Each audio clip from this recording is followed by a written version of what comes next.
Hello, I'm 8mm Mauserman, and although this video is a little bit different than what we normally talk about, I still think it's going to be important and interesting. So stay tuned.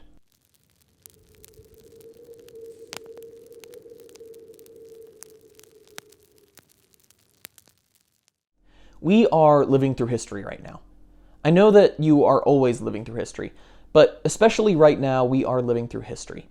The pictures and videos that you are seeing on Instagram and on Facebook and on the nightly news are very possibly going to be in your children's and grandchildren's textbooks someday. Today I would like to talk about 3 different conflicts, and I would like to talk about the role that particularly reporting and especially video and picture made in those conflicts. And I would like to draw some comparisons to the present day and make some applications. But before we get into that, I have a question for you that I'd like you to answer in the comments below. You're probably here because of an interest in historical military equipment, tactics, history, and particularly firearms on this channel. So my question for you is, are you interested in those things from today as well? In other words, when you are watching an Instagram video and you see the newest AK variant being held by a soldier on the front lines in the present war, is that something that's interesting to you? Is it the same with military vehicles, military tactics being used by the varying sides? I'm curious on your interest in those types of things as we're looking at this current conflict. Now, let's get into the rest of the video. The first war that I would like to talk about is a newspaper war. That is the American Civil War. Many people believe that the American Civil War was the first major conflict where pictures were being taken from the front and put in the newspaper for the everyday person to see. Another major development was the invention of the telegraph. The greatest effect of these 2 inventions in their use of war was its exposure to the non-combatant populace. When I say this, I mean that pictures could be taken of soldiers from the front and sent home and seen by likely their parents, spouses, and children. Regularly, people would receive these updates via the newspaper. They would know how the war was going on the front. They would know about the most recent battles. It brought the war home, and it shaped public opinion of the war. And this was one of the first times that people could see this firsthand without actually being involved in the conflict. Another very important role that photography had on the war was historical documentation. In wars before this, everything that we today could see would have to be preserved, or it would have to be described or written down or drawn. But now we could see actual pictures of not just soldiers, their lifeless bodies, and those sides of the war, but we could also see pictures of equipment and what their average day-to-day life was like, what their tents were like that they slept in, what types of firearms they carried with them into the battlefield, and the types of ammo that they used in those firearms. We could see pictures of amputees, and we could see pictures of the front lines. While this had massive effects on the war in the time it was happening, it still has massive effects today in the history as we can see it being preserved. However, there is another war that had some major technological advancements, especially in the side of war reporting, and that is the Living Room War, the American conflict in Vietnam. For the first time, we saw something very interesting. American troops were fighting all the way in Vietnam around the world, a tiny country that most Americans probably couldn't and maybe still can't place on a map. Yet they would see up-to-date pictures and videos on the nightly news. This is because of 2 major advancements. The first, handheld video cameras. Reporters could be on the front lines with a video camera recording actual live combat. And the second, the proliferation of in-home televisions.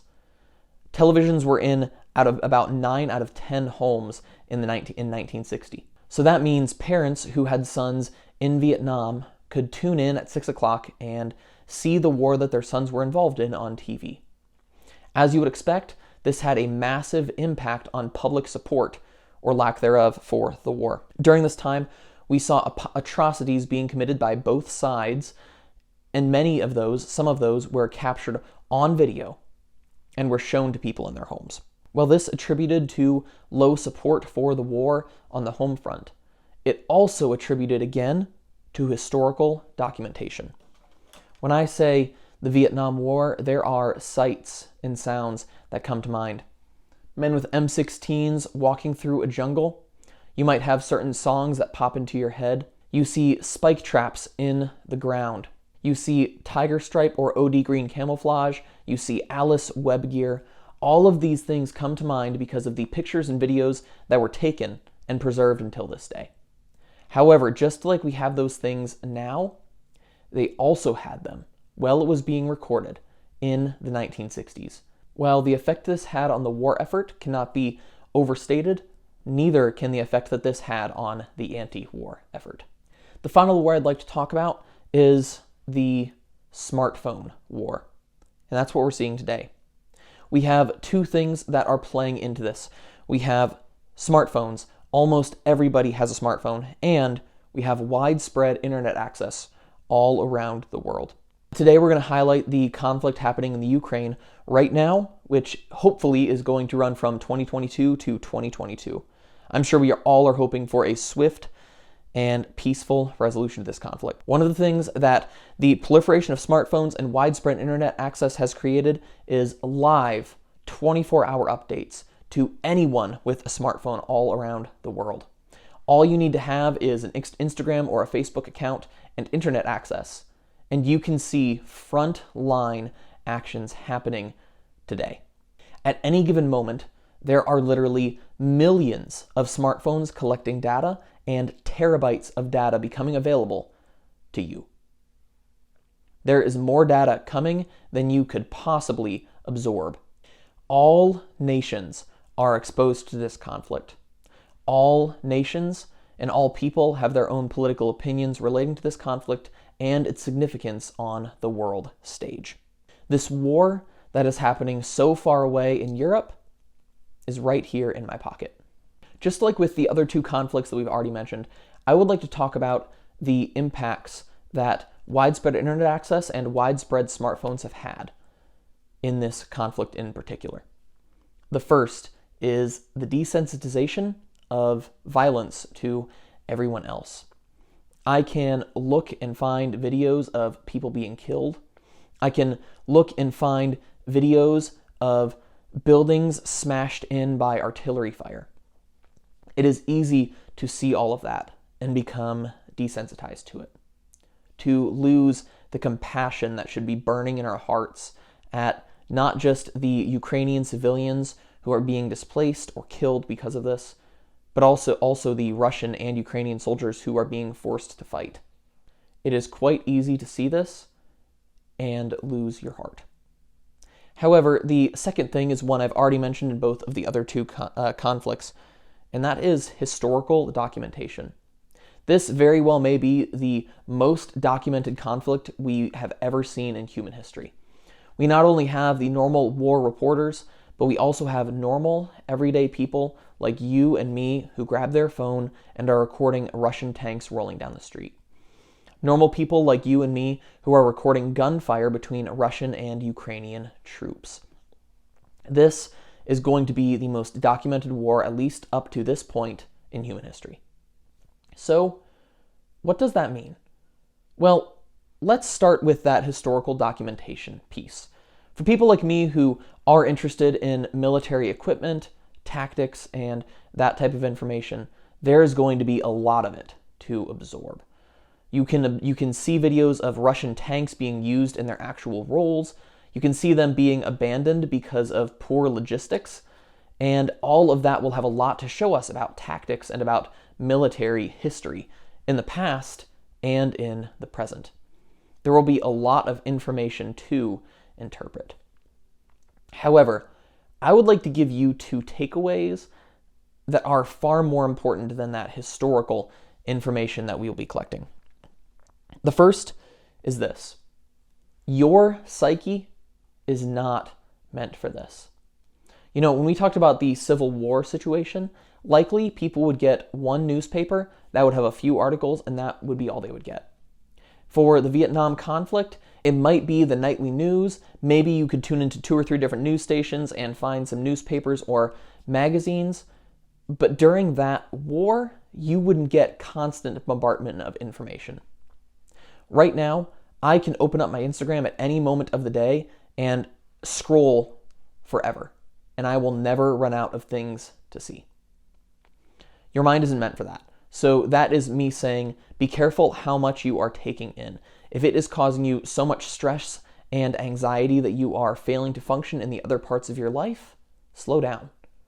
Maybe disconnect from it for a little bit, because your mind isn't meant for that.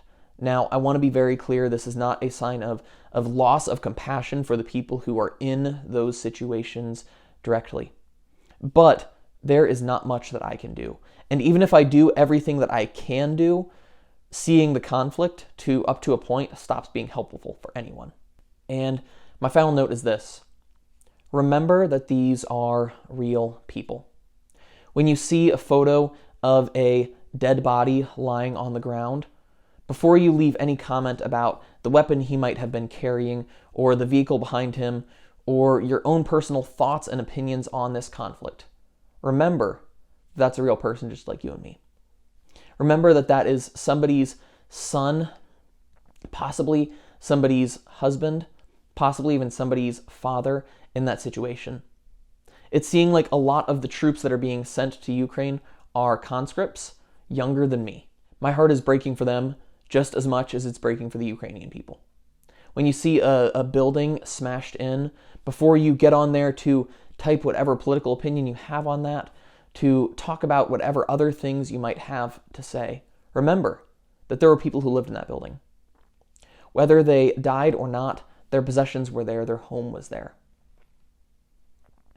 They are going to be hurting, and there are going to be a large amount of displaced, hurting people during this conflict, and we need to show compassion to them. So all of that being said, I am 8mm Mauser Man. Thank you for tuning in to the end, and I will see you guys next week when hopefully we talk about something a little bit more cheerful.